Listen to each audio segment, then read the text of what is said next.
Parliament reporter Hindi dictation ready start.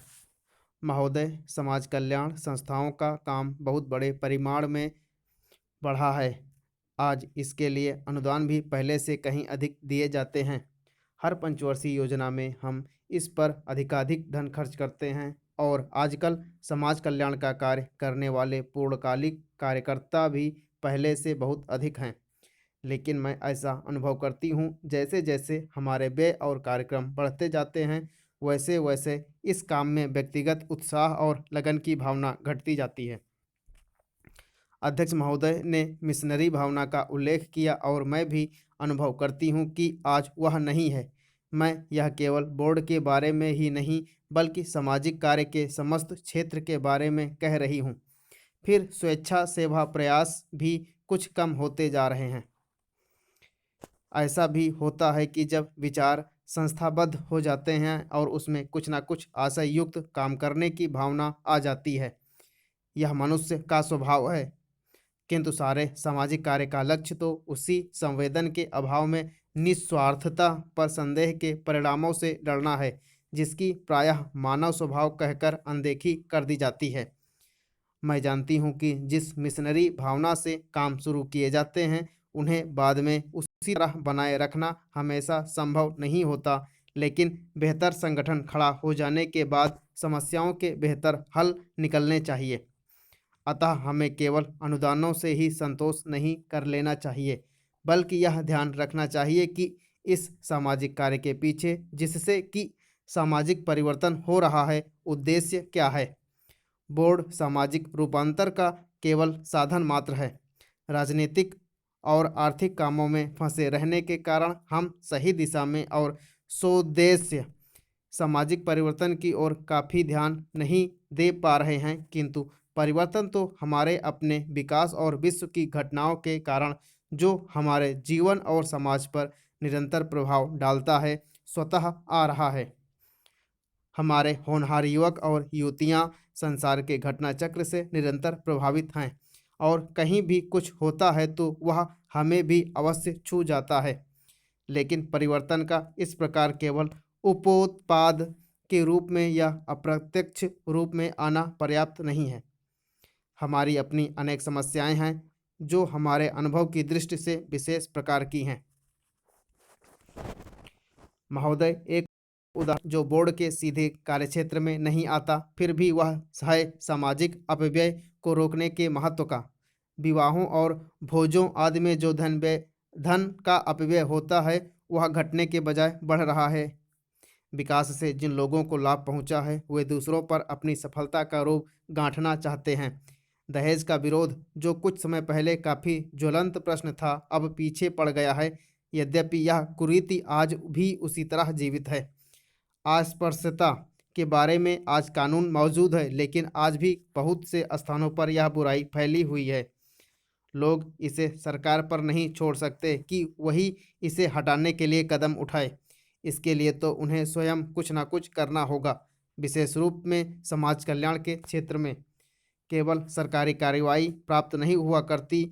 जनता और सरकार दोनों को मिलकर एक दूसरे का हाथ मजबूत करना चाहिए और पूरे अधिकतम सहयोग से काम करना चाहिए। अपने कार्यक्रमों को पूरा करने के अतिरिक्त समाज कल्याण संगठनों को भी अंधविश्वासों से लड़ने और लोगों में तर्कसंगत दृष्टिकोण अपनाने की ओर ध्यान देना चाहिए। समाज सेवी संस्थाएं दैनिक जीवन में वैज्ञानिक चिंतन को लोकप्रिय बनाने के लिए बहुत कुछ कर सकती हैं। जाति या समाज के नाते हम लोगों को स्वस्थ और शिक्षा की ओर कहीं अधिक ध्यान देने की आवश्यकता है।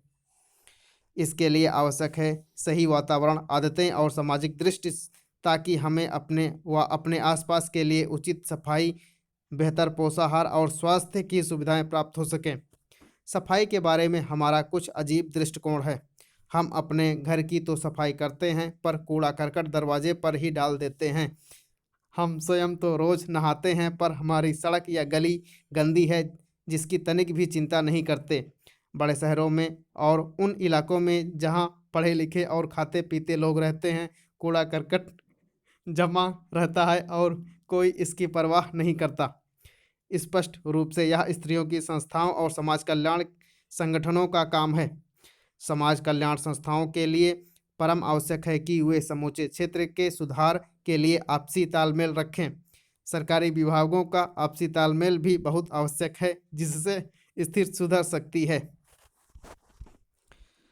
सभापति महोदय, मैं वित्त विधेयक का समर्थन करने के लिए खड़ा हुआ हूँ। उत्तर प्रदेश की जनसंख्या बहुत बड़ी है और उसका क्षेत्र भी बहुत बड़ा है।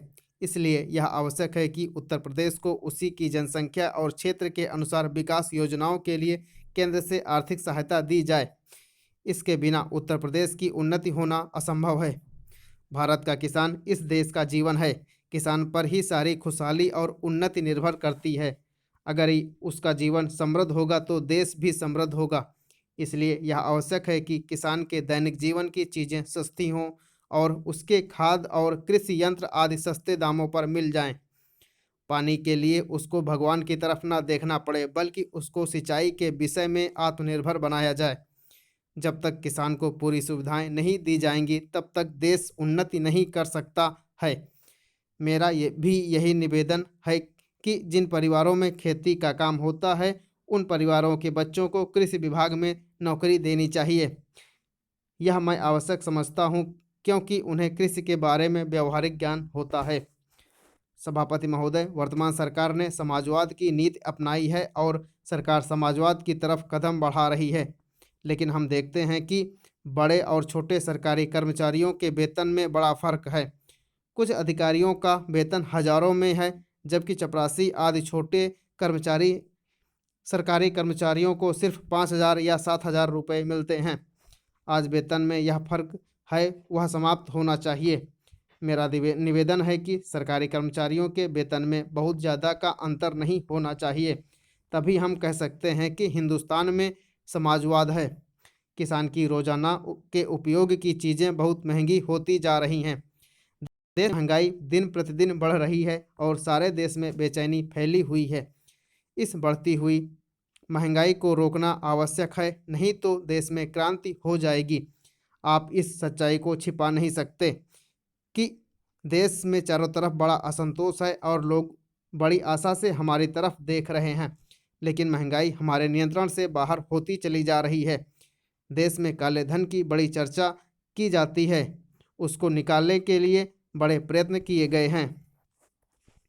सभापति महोदय, सरकार इस स्थिति में नहीं आई है कि वह कह सके कि देश में काला धन नहीं है।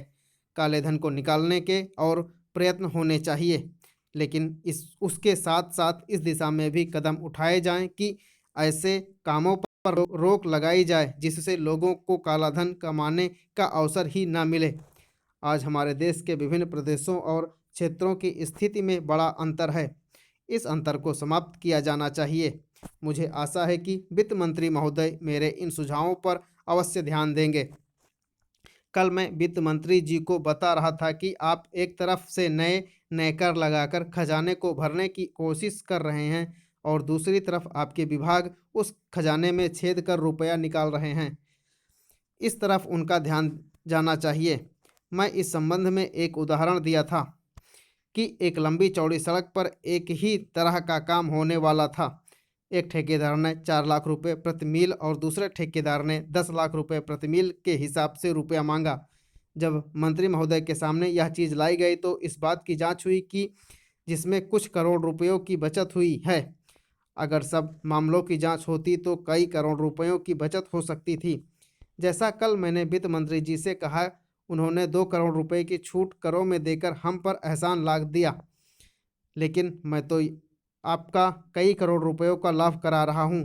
आप इसकी जांच कराइए और देखिए कि कैसी लूट हो रही है। इतना ही नहीं, इसका प्रभाव दूसरे विभागों पर भी पड़ रहा है। वहां पर जो दूसरे विभाग काम कर रहे हैं उनकी दरें भी बढ़ रही हैं या दरें बढ़ने के लिए उनकी मांग बढ़ रही है। जब वही काम एक जगह अधिक लागत में होगा तो दूसरी जगह वही काम कम लागत में नहीं हो सकता। इसलिए या तो वह कर चोरी करेगा या दर बढ़वाएगा।